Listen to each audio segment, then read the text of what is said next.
Chaque jour, Arnon Sanan prêche la bonne parole pro-gouvernementale à ces milliers d'auditeurs du nord-est de la Thaïlande.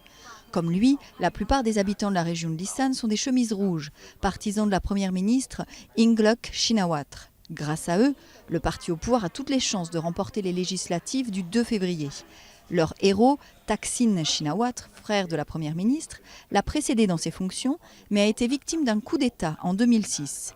Même s'il vit désormais en exil, il est au cœur du débat. Il est comme un chef religieux qui aurait fait le choix de se concentrer sur la démocratie. Quand nous sommes près de lui, nous avons foi en lui. Des images de lui sont accrochées dans les maisons. Et dans les villages rouges, ils sont fiers d'avoir de nombreuses images de lui.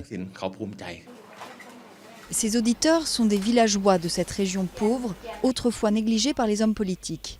Grâce au clan Thaksin, ils ont désormais accès à des microcrédits, à une couverture maladie universelle et à des bourses d'études pour les plus pauvres. L'État achète également aux producteurs de riz leur récolte au-dessus des prix du marché. Cette épicière fait partie de ces milliers de Thaïlandais qui ont pu développer leur commerce grâce aux microcrédits. Nous aimons beaucoup la première ministre Yingluck. Je serai prête à me sacrifier pour elle. Si j'apprends qu'elle est attaquée, si je vois des gens qui veulent l'abattre, je serai prête à courir pour la prendre dans mes bras et la protéger. Je suis prête à mourir. Les législatives ont été proposées par la Première ministre comme une sortie de crise, après 3 mois de manifestations. Mais les anti-gouvernements sont toujours dans la rue et le principal parti d'opposition boycotte le scrutin, faisant craindre de nouvelles violences. En Isan, un meneur des chemises rouges a été blessé par balle devant chez lui. Il reste néanmoins déterminé à faire descendre ses partisans dans la rue si une décision judiciaire venait invalider le résultat des élections.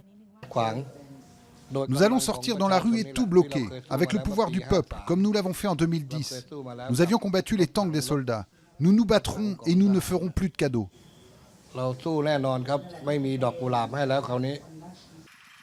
L'Isan compte un tiers de la population du pays et l'immense majorité reste fidèle au gouvernement. En s'apprêtant à aider Yingluck Shinawatra à se maintenir au pouvoir, les électeurs de l'Isan espèrent bien pouvoir continuer à profiter des mannes de l'État.